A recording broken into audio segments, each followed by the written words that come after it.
जय सिया राम। सावन में भगवान शिव की पूजा आराधना का विशेष महत्व है। खासकर हम शिवलिंग पे जलाभिषेक तो करते ही हैं, अन्य सामग्रियां भी हम अर्पित करते हैं भगवान शिव को, और उसका भी बड़ा विशेष महत्व है, शुभ फलों की प्राप्ति होती है।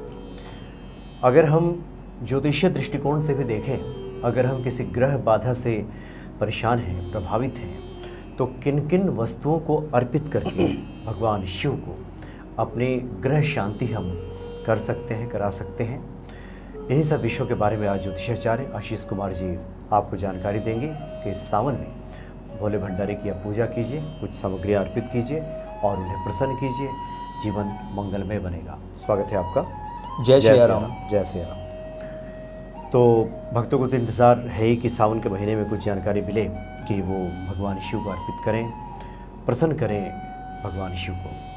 जी देखिए, वैसे तो हमारे शास्त्रों में बहुत सारी नाना प्रकार की चीज़ें शिवलिंग पर अर्पित करने के लिए बताई हैं, लेकिन कई बार व्यक्ति कंफ्यूज रहता है कि हमें अपने लिए, हमारे लिए कौन सी ऐसी उचित वस्तु है, चीज़ है जो हम शिवलिंग पर अर्पित करें।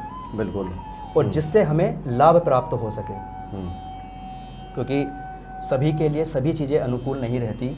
तो अगर हम विशेष रूप से देखा जाए कि विशेष व्यक्ति को कौन सी ऐसी विशेष वस्तु या चीज़ शिवलिंग पर अर्पित करनी चाहिए जिसको अर्पित करने से उसके जीवन में सुखों की वृद्धि हो सके, उसके ग्रह अनुकूल हो सके। या यूँ कह लीजिए कि जब हम अपनी कुंडली का विश्लेषण कराते हैं, गुरुओं द्वारा जब हम अपनी जन्म कुंडली का विश्लेषण कराते हैं, तो हमें बताया जाता है कि हमारी कुंडली में कौन से ग्रह शुभ हैं और कौन से ग्रह अशुभ हैं।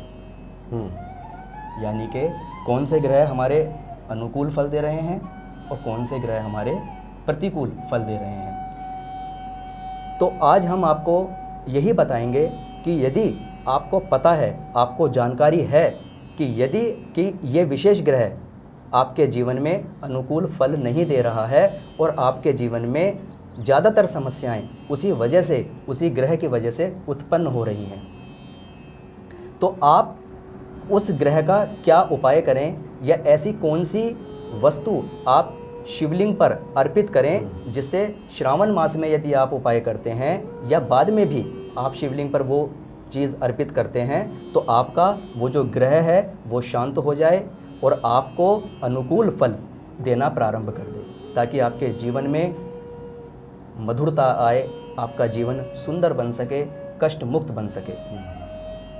तो 9 ग्रह होते हैं। आज सभी ग्रहों को ठीक करने के लिए आपको हम प्रयोग बताएंगे, क्योंकि सभी लोग बहुत बड़े बड़े अनुष्ठान नहीं करा सकते।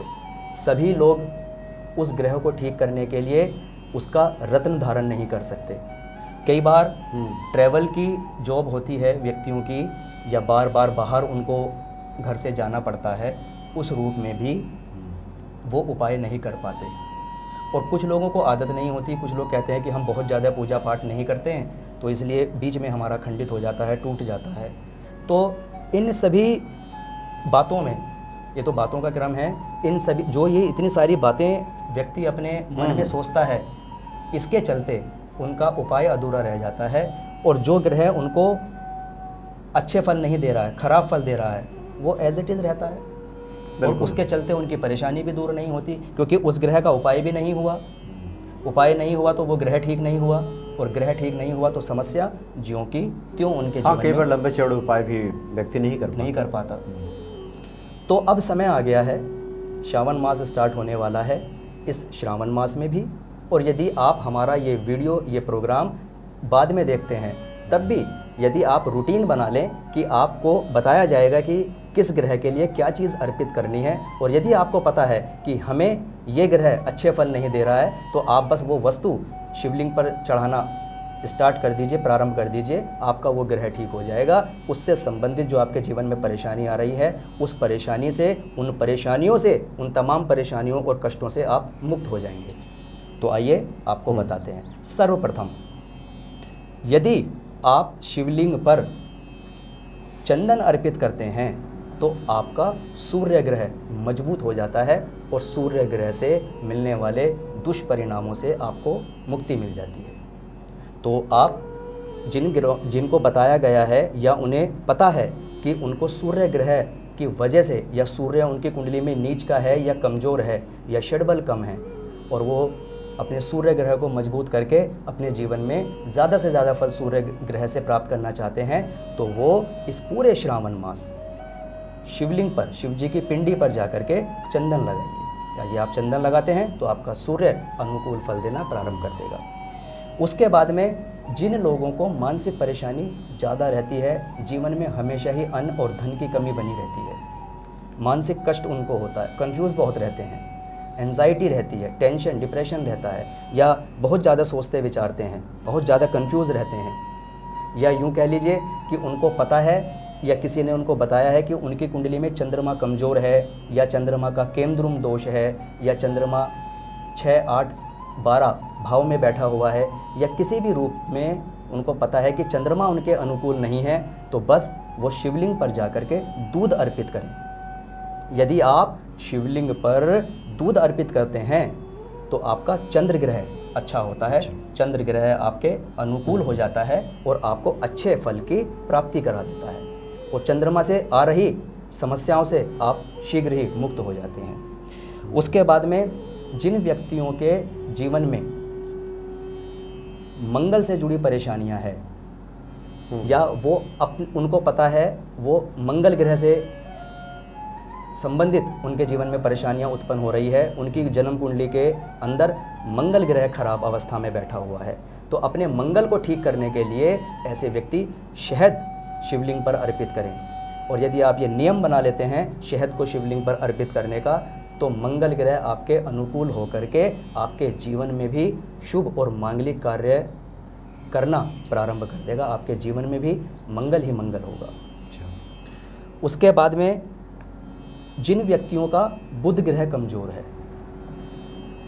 और उनको पता है कि जीवन में ज़्यादातर समस्याएं उनको हो ही बुध ग्रह की कमजोरी की वजह से रही हैं, ऐसे व्यक्ति बिल्व पत्र पर चंदन लगा करके तीनों पत्तियों पर, और जिस तरफ चंदन आपने लगा दिया है उस तरफ से पलट कर, यानी कि वो वाला भाग, वो वाला हिस्सा शिवलिंग को स्पर्श करे, इस प्रकार आप अर्पित करना स्टार्ट कर दीजिए। आप देखेंगे बुध ग्रह से आ रही सभी प्रकार की समस्याओं से आपको मुक्ति मिल जाएगी। जो परेशानियां बुध ग्रह की वजह से आपको फेस करनी पड़ रही हैं, वो समस्याएं आपकी ठीक हो जाएंगी, उन समस्याओं से आप मुक्त हो जाएंगे, क्योंकि एक ग्रह से बहुत सारी चीज़ें देखी जाती हैं, और जब वो ग्रह ठीक हो जाता है तो बहुत सारी समस्याएं भी हमारे जीवन में ठीक हो जाती हैं। उसके बाद में यदि आपकी कुंडली में गुरु ग्रह की खराबी है, यानी गुरु ग्रह आपकी कुंडली में कमज़ोर बैठा है, या समस्याएं गुरु ग्रह की वजह से आपके जीवन में उत्पन्न हो रही है, आपका पढ़ाई में मन नहीं लगता, या उच्च शिक्षा में आपकी बाधा आ रही है, धन कमाने में आपको परेशानी हो रही है, विवाह के किसी भी प्रकार से योग नहीं बन रहे हैं, या संतान से संबंधित कष्ट आपको हो रहा है, तो समझिए आपकी कुंडली के अंदर गुरु ग्रह खराब है। या यदि आपने कभी कुंडली का विश्लेषण कराया हो और आपको पता चल गया हो कि आपके जीवन में तो समस्या ही गुरु ग्रह के कमज़ोर होने की वजह से है, यदि आप गुरु ग्रह को ठीक कर लें तो आपकी सारी समस्याएं ठीक हो जाएंगी।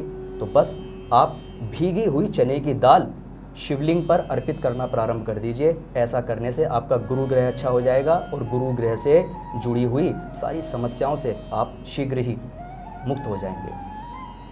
उसके बाद में बारी आती है शुक्र ग्रह को ठीक करने की। जिनके जीवन में लग्जरी लाइफ नहीं है, धन नहीं टिकता, जो खुशी अपने जीवन में महसूस नहीं करते, जो चाहते हैं मेरे जीवन में कभी धन का अभाव ना रहे, जो चाहते हैं हमारी कंफर्टेबल लाइफ हो, जो प्रॉस्पेरिटी चाहते हैं, समृद्धि चाहते हैं जीवन में, तो उनको अपना शुक्र ग्रह ठीक करना ही पड़ेगा।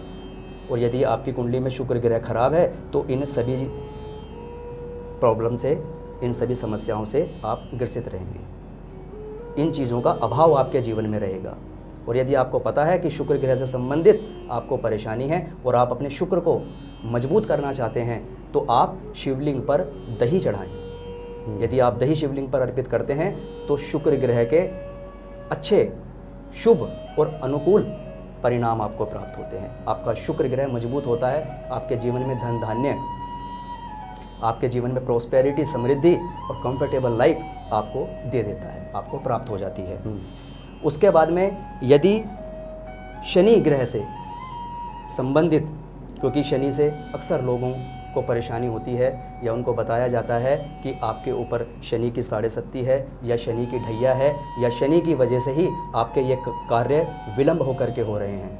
आपको जो बार बार परेशानी आ रही है, बनता काम बिगड़ रहा है, 3 दिन का काम 13 दिन में हो रहा है और लास्ट मोमेंट पे जब आपका कार्य बनने वाला होता है, आपका कार्य सिद्ध होने वाला होता है, वहीं से आपकी लाइफ में, आपके जीवन में यू टर्न आ जाता है। तो समझिए कि आपका शनि ग्रह खराब है, शनि ग्रह आपको अनुकूल फल नहीं दे रहा है। या वो लोग भी कर सकते हैं जिनके ऊपर वर्तमान में शनि की ढैया या शनि की साढ़े सत्ती चल रही है। यदि वो व्यक्ति धूप बत्ती शिवलिंग को दिखाएं, नीचे से धूप को जलाएं और नीचे से शुरुआत करें, नीचे से शुरुआत करते हुए ऊपर की तरफ ले जाएं और मात्र 7 बार यदि आप धूप दिखा देते हैं या हाथ में पकड़ करके 7 बार इस प्रकार से आप शिवलिंग को धूप अर्पित करते हैं, तो आप देखेंगे शनि ग्रह से संबंधित आपके जीवन में आ रही सभी परेशानियां ठीक हो जाएंगी। शनि ग्रह के प्रकोप से आप बच जाएंगे, मुक्ति मिल जाएगी आपको। उसके बाद में जिन लोगों को, इससे भी लोग काफ़ी परेशान रहते हैं और होना भी चाहिए कभी कभी। वैसे तो देखिए, ये ज़रूरी नहीं है कि राहु ग्रह सिर्फ व्यक्ति के जीवन में नुकसान ही देता है। राहु छाया ग्रह है और यदि ये किसी व्यक्ति के ऊपर छा जाता है तो कहते हैं ना, एक कहावत है कि छप्पर फाड़ के दे देता है। तो ये सत्य बात है, बिल्कुल आप इस चीज़ पे बिल्कुल विश्वास करें कि राहु यदि अनुकूल फल देता है तो व्यक्ति को अचानक से लाभ दे देता है। अचानक से व्यक्ति का जीवन देखते ही देखते परिवर्तित हो जाता है, बदल जाता है। और यदि ये खराब फल देने पे आ जाए तो देने के बाद भी व्यक्ति से सब कुछ वापस ले लेता है, छीन लेता है। तो जिन व्यक्तियों के जीवन में आपको जीवन में राहु और केतु अनुकूल फल नहीं दे रहे हैं, या उन्हें पता है कि उनके जीवन में राहु केतु या राहु से ग्रसित हैं या राहु ग्रह के प्रभाव से ग्रसित हैं, राहु की वजह से उनके जीवन में अशांति है, राहु की वजह से उनके जीवन में परेशानियां हैं, परेशानियों का सामना करना पड़ रहा है, या केतु ग्रह उन्हें परेशान कर रहा है, केतु ग्रह की वजह से उनको कष्ट प्राप्त हो रहे हैं, उनको कष्ट मिल रहे हैं, ऐसे व्यक्ति शिवलिंग के ऊपर जो नाग देवता होते हैं, यदि उनके ऊपर नाग देवता के ऊपर जल अर्पित करें तो राहु और केतु से जुड़ी सभी प्रकार की समस्याएं आपके जीवन से समाप्त हो जाती हैं। आप 1 लोटा जल लें और नाग देवता के ऊपर अर्पित करें, आप देखेंगे राहु और केतु से कितनी भी बड़ी समस्या आपके जीवन में उत्पन्न हो रही हो, आप उससे हमेशा के लिए मुक्त हो जाएंगे। बस आप नियम बनाइए और रोज़ 1 लोटा जल आप नाग देवता के ऊपर अर्पित करना शुरू कर दीजिए। आपने बहुत सारे पैसे खर्च कर दिए उपाय करने में और फिर भी राहु केतु की शांति नहीं हुई, आप मेरे कहने से एक बार नाग देवता के ऊपर 1 लोटा जल अर्पित करना स्टार्ट कीजिए। आप देखिए 45 दिन के अंदर आपको कैसा अनुकूल प्रभाव मिलता है, अनुकूल रिजल्ट मिलता है। और यदि आप 90 दिन 3 महीने ऐसा कर लेते हैं तो आप स्वयं अपने जीवन को परिवर्तित होते हुए देखेंगे, अपने आप को ऊर्जावान महसूस करेंगे और आपको लगेगा कि आपके जीवन में बदलाव आ रहा है। सबसे पहली चीज़ तो आपकी सोच बदल जाएगी। आप जो नकारात्मक नेगेटिव सोच रहे थे, आप पॉजिटिव सोचना शुरू कर देंगे। और जब अच्छी बातें, अच्छी मानसिकता आपके दिमाग में आएगी तो आप अच्छे डिसीज़न लेंगे। और व्यक्ति एक ही डिसीज़न से अपनी ज़िंदगी में खराबियां कर लेता है और एक ही डिसीज़न व्यक्ति की ज़िंदगी को बदल देता है। तो आप राहु केतु के लिए, या अपने, अगर आपको पता है कि हमारी कुंडली में राहु केतु से हमें परेशानी हो रही है, उसको ठीक करने के लिए नाग देवता के ऊपर आप जल अर्पित करें। यदि आप इतना करते हैं, अब आपको सारे मैंने ग्रहों के लिए बता दिया है, अब आप देख लीजिए कि आपको किस ग्रह की वजह से परेशानी हो रही है। बस आप वो उपाय इस प्रोग्राम के अंदर से निकाल लीजिए और आप करना स्टार्ट कर दीजिए। आप देखेंगे बड़ा ही आसान सी चीज़ है। और आप, सबसे बड़ी चीज़ है कि आप कंफ्यूज नहीं होंगे, क्योंकि व्यक्ति को जब बताया जाता है कि आप अपनी समस्या के लिए ये कीजिए, कुछ लोग तो समझ जाते हैं, लेकिन कुछ लोग कनेक्ट नहीं कर पाते उस समस्या से कि हमें ये उपाय करना चाहिए, और बस उपाय करना प्रारंभ कर देते हैं और बाद में कहते हैं कि हमें रिजल्ट नहीं आया। तो आप इस प्रोग्राम को ध्यान से सुने। मैंने हर ग्रह के लिए, एक एक ग्रह के लिए आपको ये प्रयोग बताया है, बस आप देख लीजिए। या तो आप किसी से कुंडली का विश्लेषण कराइए, और अगर आपको पता चलता है कि आपके जीवन में इस ग्रह से संबंधित परेशानी है या इस ग्रह की वजह से परेशानी है, बस आप वो अपना प्रयोग, वो अपना उपाय निकाल लीजिए और वो वस्तु आप शिवलिंग पे अर्पित करना प्रारंभ कर दीजिए। बस कोई परेशान होने की आवश्यकता नहीं है, कोई कंफ्यूज होने की आवश्यकता नहीं है। भोलेनाथ सबसे जल्दी सुन लेते हैं, सबसे जल्दी प्रसन्न हो जाते हैं। आपके जीवन में किसी भी प्रकार की समस्या रहेगी ही नहीं, और वो ग्रह आपके अनुकूल फल देना आपको स्टार्ट कर देगा। बाकी आप सभी के लिए मेरी तरफ से बहुत बहुत आशीर्वाद और बहुत बहुत शुभकामनाएं हैं। मैं भी भोलेनाथ से ये प्रार्थना करता हूँ कि आप सभी का कल्याण हो और कोई भी परेशानी आपके जीवन में हो उससे आपको हमेशा के लिए मुक्ति मिल जाए। तो ये सारे उपाय आप कीजिए। और वैसे भी भगवान शिव पे वस्तुएं अर्पित करने का बड़ा विशेष महत्व है। अगर हम जानकर करेंगे तो एक श्रद्धा और विश्वास में जब बढ़ोतरी होती है तो उसका भी विशेष फल मिलता है। इसलिए जब आप क्या लाभ इसका है ये जानकर करेंगे तब बहुत जल्द आपको इसका प्रभाव भी देखने को मिलेगा। बहुत बहुत धन्यवाद आपका। जय सिया राम। जय सिया राम। जय सिया राम। जय भोलेनाथ की।